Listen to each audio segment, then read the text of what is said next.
¿Qué tal, amigos? Muy buenas tardes. Una vez más saludándole con mucho gusto desde Chihuahua, capital, acá en el norte de la República Mexicana. Hoy quiero tratar con ustedes un tema muy práctico y diría yo muy emocionante porque se trata de emociones. Hay una emoción básica en el ser humano y es el miedo. Si nosotros aprendemos a gestionarlo o administrarlo de la forma correcta, el miedo puede llegar a ser un aliado, una bendición para nuestra vida, pero hay que tratar con él y aprender cómo gerenciarlo, cómo tratar, cómo administrarlo. Y vamos a hablar un poquito acerca de ello. Primero quiero clasificar, si me lo permiten, de forma muy elemental el asunto de esta emoción en 4 niveles o 4 bloques o 4 clasificaciones. Primero, el temor. ¿Qué es el temor? Porque a veces confundimos o tratamos como sinónimos una cosa con otra y hay márgenes de diferencia. Vamos a comenzar por allí. ¿Qué es el temor? El temor es una emoción o un estado de ánimo en el que el ser humano entra cuando siente que hay alguna situación de riesgo para su vida o para sus proyectos. El temor es básico, es elemental, porque lo que hace es hacerme huir o rehusar participar en algo que considero de riesgo. Voy a ponerle en una ilustración sencilla. Estamos nosotros en un piso muy alto, en un edificio, alguien muy temerario se acerca ahí a la orilla y observa hacia abajo y nos dice con mucha alegría y expectación: miren qué chiquitas se ven todas las cosas allá abajo, vengan a ver. Nosotros hacemos una evaluación rápida, práctica y decimos: no hay barandal de seguridad, está soplando un viento más o menos fuerte, si me acerco me puedo marear, si me acerco tal vez el viento sopla fuerte y me va a mover. Entonces empezamos a evaluar y decimos: no, para mí representa cierto riesgo el acercarme, mejor huyo de ahí, es decir, no me acerco. O número 2, rehúso participar. Entonces yo digo: no, ¿sabes qué? Pues si a ti te gusta estar allí en el peligro, tú quédate, yo mejor me quedo de retirado. Ese es el temor, me hace huir o me hace rehusar participar en cosas que desde mi perspectiva pues representan un riesgo. Número 2, el miedo. El miedo, a diferencia del temor, es que el miedo me genera angustia. Yo puedo sentir descargas de adrenalina por mi cuerpo cuando tengo miedo. Miedo de que algo malo me vaya a suceder en la vida o que algo malo le vaya a pasar a mis hijos o a mis proyectos o a mis finanzas o a lo que sea. Ese miedo es lo que hace que yo sienta una opresión en el pecho o que tal vez las manos me suden o puedo inclusive hasta temblar. Todo esto puede suceder porque tengo miedo. Repito, el miedo me genera una angustia y pasa algo interesante con el miedo a diferencia del temor. El miedo puede ser real o imaginario. Es decir, puedo tener miedo porque hay un riesgo verdadero. Es inminente que algo suceda y hay elementos para entender que es real. O puede ser imaginario. Hay mucha gente que imagina cosas malas que le van a pasar y no hay elementos para pensar que eso vaya a suceder. Entonces, el miedo genera angustia y el miedo puede ser real, el riesgo, o imaginario. Número 3, el pánico. ¿Qué es el pánico? Bueno, el pánico lo podemos definir como un miedo en extremo o un miedo intenso, y el diccionario de la Real Academia Española agrega 2 elementos que quiero aquí incluir. Dice que es un miedo intenso que a menudo es colectivo y contagioso. Vamos a suponer que estamos en una reunión donde cerquita de donde estamos nosotros trabajando o escuchando la conferencia hay máquinas neumáticas y resulta que una de las mangueras de aire se suelta o se revienta y empieza el sonido de la presión del aire escapando. Alguien por allí entre sus miedos le vienen imágenes, le vienen escenarios de que algo malo le va a pasar y entonces el miedo se intensifica, entra en pánico y empieza a expresar: el gas, está escapando el gas y esto va a explotar. La mayoría de los que estamos ahí seremos contagiados y de manera colectiva todos empezaremos a correr despavoridos, después analizaremos la situación, platicaremos, nos reiremos inclusive y diremos, ¿era aire? Pues sí, pero en el momento nadie pensó eso. En el momento el pánico de una persona y su expresión fue colectiva, fue contagiosa y todos salimos corriendo. Es un miedo intenso, colectivo y contagioso. Y quiero enmarcar un cuarto nivel o un cuarto grupo o bloque sobre estos asuntos de emociones. Y es el tema de la fobia. Aunque la palabra fobia es muy contemporánea, los griegos ya la usaban. De hecho, el término es griego. Nosotros leemos en la palabra del Señor en la Biblia que los discípulos llegó momentos en que tuvieron ese miedo intenso que los griegos llamaban fobia. Cuando Jesús venía caminando sobre el agua, ellos tuvieron fobia, dicen los griegos, que para nosotros era como una especie de pánico intenso. Bueno, la fobia, a diferencia del pánico, es un término que acuñó en Estados Unidos en el 1800 un médico llamado Benjamin Rush. Este médico fue el primero en poner por escrito, de hecho tiene el primer libro sobre psiquiatría americana, y él escribe allí ese asunto de la fobia, pero lo define más bien como un miedo irracional. Luego, 100 años más tarde, en el 1900, ya nosotros acá en América Latina lo empezamos a manejar. Y de allí surgen todos los términos como aracnofobia, como fobofobia y muchísimos que hay para delinear o delimitar a todas las personas que en alguna situación específica, ante un objeto, ante alguna situación en particular, tienen un miedo desmedido, irracional, que se vuelve enfermizo. Por eso el asunto de la fobia es un asunto patológico. Ya cuando no me permite ser funcional, cuando no puedo trabajar, cuando no puedo entrar a ciertas partes, cuando no me puedo relacionar, entonces cuando ya no soy funcional, cuando ya no llevo una vida normal, quiere decir ya tengo un problema de fobia, ya es patológico, ya es enfermizo. Por ejemplo, ¿qué tal un problema de claustrofobia? Y a usted lo quieren contratar para trabajar en un 5º piso de un edificio en el cual no puede usar escaleras y tiene que usar el elevador. Usted ya no es funcional porque no puede entrar al elevador. Y entonces, ¿qué hacen? No lo contratan. Le dicen, usted tiene que tratar un asunto de claustrofobia. Es un asunto patológico porque se tiene que tratar ya como una enfermedad. Bueno, todo esto es muy interesante, ¿verdad? Habría que tener un programa para cada uno de ellos, pero ahorita lo que quiero tratar con ustedes es muy básico, muy elemental, y quiero trabajar en particular el segundo grado o el segundo bloque al cual llamamos miedo. Dije al principio que el miedo, cuando se gestiona o se administra de manera correcta, puede ser, lejos de ser un enemigo, puede ser nuestro aliado, nos puede ayudar. Recordemos que el miedo es una emoción básica del ser humano y es completamente normal o natural sentir miedo ante situaciones que consideramos de riesgo.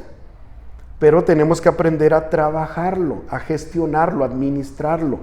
Porque si el miedo no lo uso como aliado y se convierte en mi enemigo y yo no trabajo con él, entonces me va a frenar, me va a coartar mi libertad, me va a quitar todos aquellos proyectos que tengo y me puede aislar de muchas cosas e inclusive puede hacer que terceras personas sean perjudicadas cuando surge este miedo en mi vida. Como es una emoción básica, elemental, usted debe recordar que Adán y Eva, cuando Dios habló con ellos a causa de que habían cometido una falta, ellos tuvieron miedo. Fue la primera emoción que manifestaron o la primera emoción registrada ahí en la palabra de Dios como algo que se tiene que trabajar. Génesis capítulo 3, verso 9, permítame leerlo, dice así: y el Señor Dios llamó al hombre y le dijo, ¿dónde estás? Y él respondió, te oí en el huerto y tuve miedo.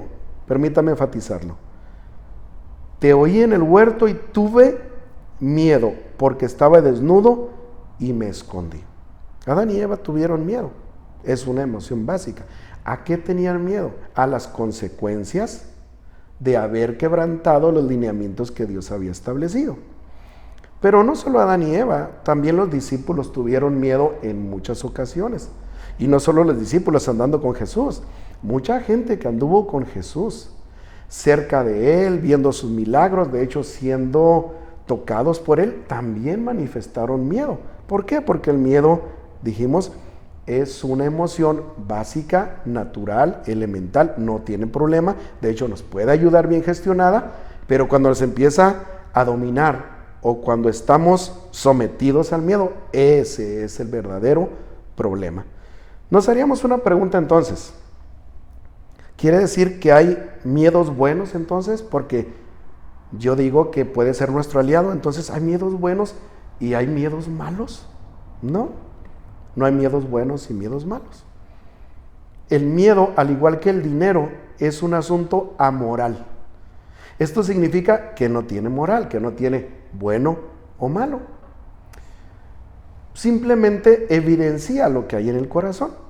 Así como el dinero se puede administrar de manera correcta para el día de mañana, el miedo se puede administrar de mala manera y nos va a traer consecuencias.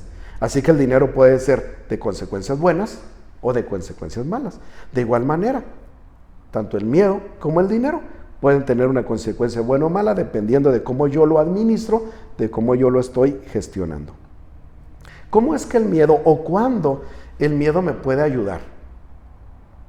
Cuando yo entiendo que el miedo me puede ayudar a tomar buenas decisiones.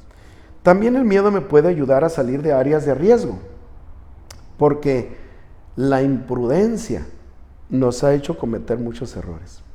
Por imprudencia hemos perdido cosas, por imprudencia hemos lastimado nuestra salud, por imprudencia hemos comprado cosas que luego nos hemos arrepentido durante mucho tiempo. Así que el miedo bien gestionado, bien trabajado, me ayudará a tomar buenas decisiones. Número 2, me puede ayudar a salir de áreas de riesgo también, donde debía haber sido prudente. Y número 3, y puse yo aquí como de las más importantes en mis notas, es que el miedo me puede conectar con Dios. ¿Por qué? Porque el miedo, una de las cosas que va a hacer es dejarme a descubierto mis carencias, mis debilidades, mis limitaciones. Y cuando yo puedo entender que a través del miedo me doy cuenta que no soy soberano, que no soy Dios, que no soy todopoderoso, que soy un ser finito, limitado y con carencias o necesidades que no puedo suplir yo solo, eso me puede hacer voltear a Dios. Y si yo volteo a Dios y entiendo que Él es todopoderoso, entonces las cosas van a cambiar. Así que yo puedo utilizar el miedo como mi aliado para decir, cuando veo que no puedo, Dios sí puede. Cuando veo que tengo límites, Dios es ilimitado. Cuando me doy cuenta que una decisión me puede perjudicar, puedo recurrir a Dios y Él me puede orientar a través de su palabra.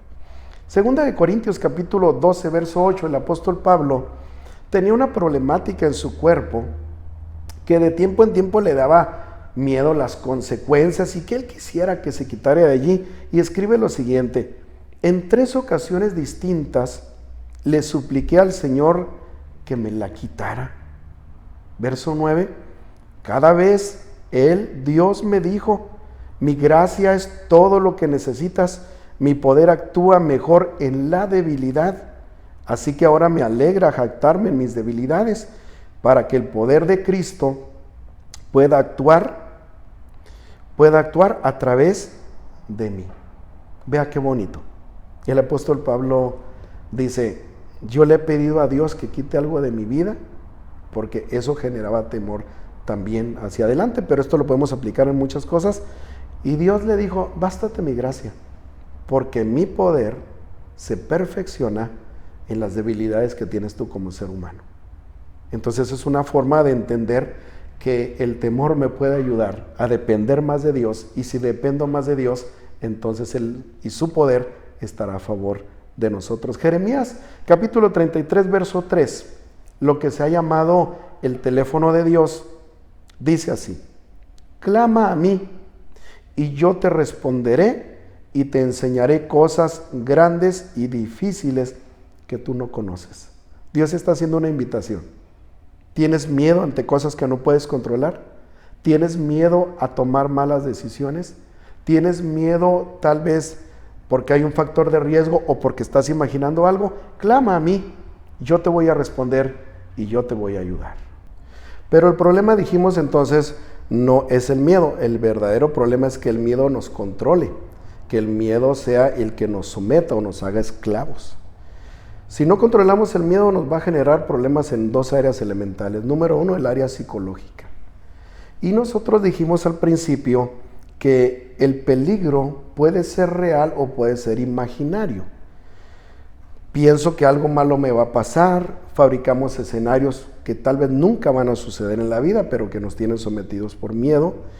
El miedo, sea real o imaginario, lo que estamos pensando, es como una fe negativa porque estamos creyendo realmente, hasta, repito, hacemos escenarios con todo el final del capítulo y creemos que algo malo nos va a pasar.